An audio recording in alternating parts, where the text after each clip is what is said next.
ஸ்ரீமதே ராமானுஜாய நமக. தினம் ஒரு திவ்ய பிரபந்தம் தொடரிலே இன்றைக்கு 1719வது பகுதி.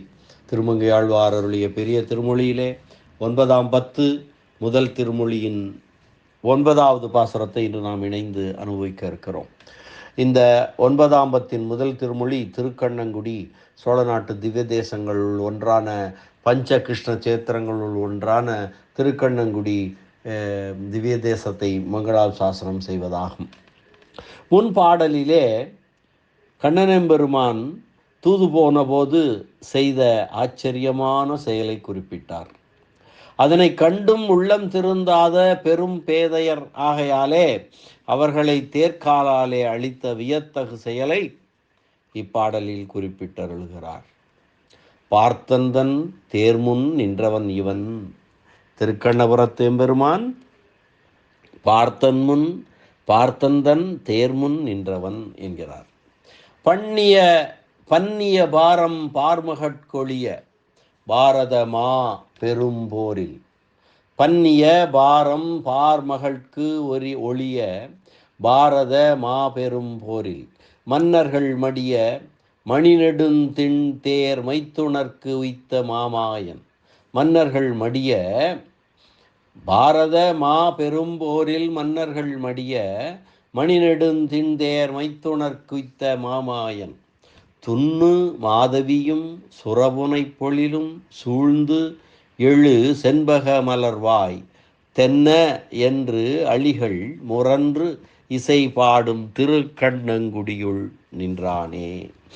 பன்னிய என்றால் விஞ்சிய, மிகுந்த, பூமி பிராட்டுக்கிருந்த விஞ்சிய பாரம் அந்த பூமி பிராட்டிக்கு ஒளிய. பன்னிய பாரம் பார் மகளுக்கு ஒளிய, பூமி பிராட்டுக்கு ஒளிய.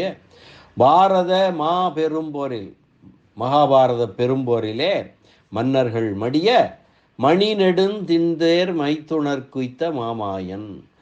அந்த தன்னுடைய மைத்துணர்களுக்காக அந்த பார்த்தனுக்கு சாரதியாய் தேரோட்டி அந்த தேர்காலிலே மன்னர்கள் மடியும்படியாக செய்த மாயன், ஆச்சரியமான செயல்களை செய்தவன் அவன்.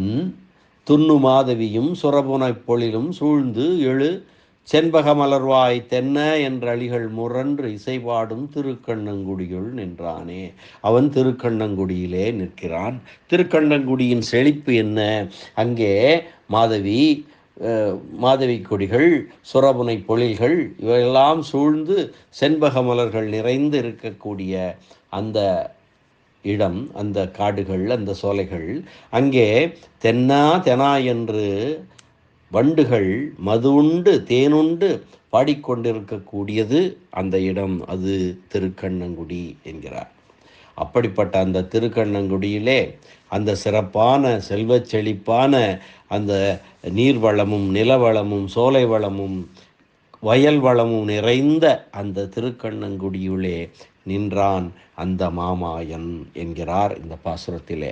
பன்னிய பாரம் பார்மகட்கொழிய பாரத மாபெரும் போரில் மன்னர்கள் மடிய மணிநெடுந் திண்தேர் மைத்துணர்க்கு உய்த்த மாமாயன். துண்ணு மாதவியும் சுரபுனைப் பொழிலும் சூழ்ந்து எழு செண்பக மலர்வாய் தென்ன என்ற அழிகள் முரன்று இசை பாடும் திருக்கண்ணங்குடியுள் நின்றானே.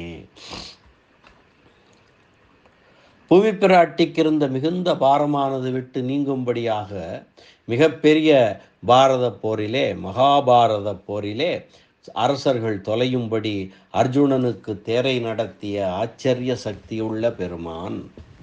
குறுக்கத்திகளும் சுரபுன்னை சோலைகளும் செண்பகங்களும் ஆகிய இவற்றினுடைய பூக்களிலே வண்டுகள் மது உண்டு தென்னா என்று ஒலித்து இசைபாடப் பெற்ற திருக்கண்ணங்குடியில் நின்றான். பூமிக்கு வடமொழியிலே சர்வம்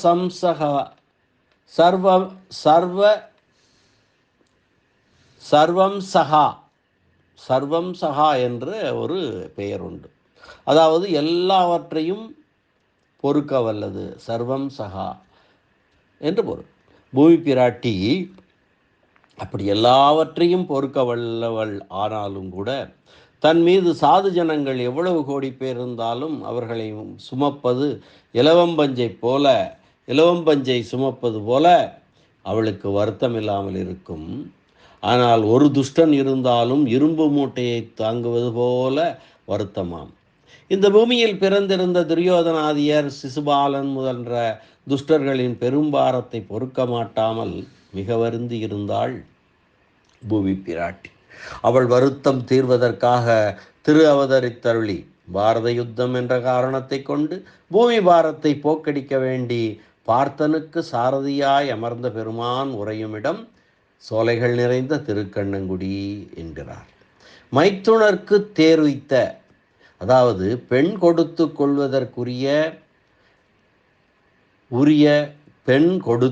கொள்வதற்குரிய உறவு முறையை உடையவரை மைத்துணன்மார் என்பது தமிழ் மரபு. எனவே பாண்டவர்கள் கண்ணபிரானுக்கு மைத்துணன்மாராவார் என்று கூறுவர். இனி இந்த பாசுரத்திற்கான வியாக்கியான சக்கரவர்த்தி பெரியவாச்சான் பிள்ளையினுடைய உரை. பன்னிய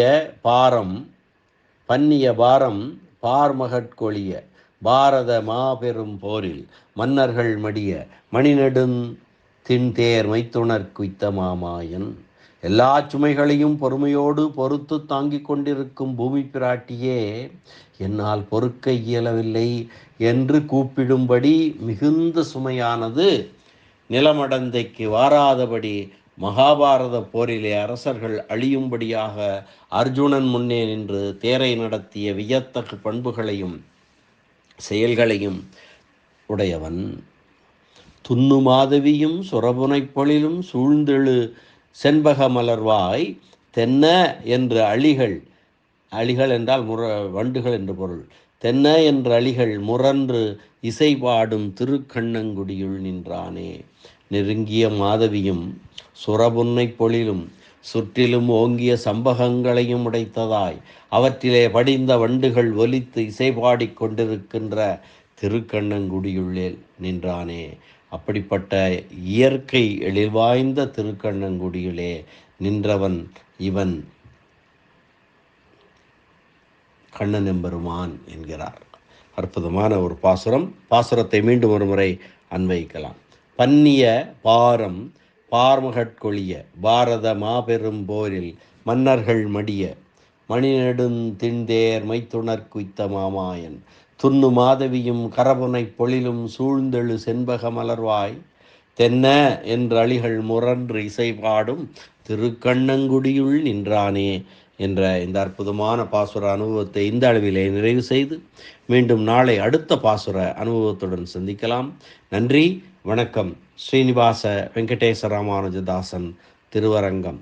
திருக்கண்ணங்குடி எம்பெருமான் லோகநாத பெருமாள் திருவடிகளே சரணம். அரட்டமுக்கு அடியார் செய்யும் கலிகன்றி திருமங்கையாழ்வார் திருவடிகளே சரணம். உரைப்பெருமன்னர் வியாக்கியான சக்கரவர்த்தி பரம காருணிகர் பெரியவாச்சான் பிள்ளை திருவடிகளே சரணம். ஆழ்வார் எம்பெருமானார் ஜீயர் திருவடிகளே சரணம்.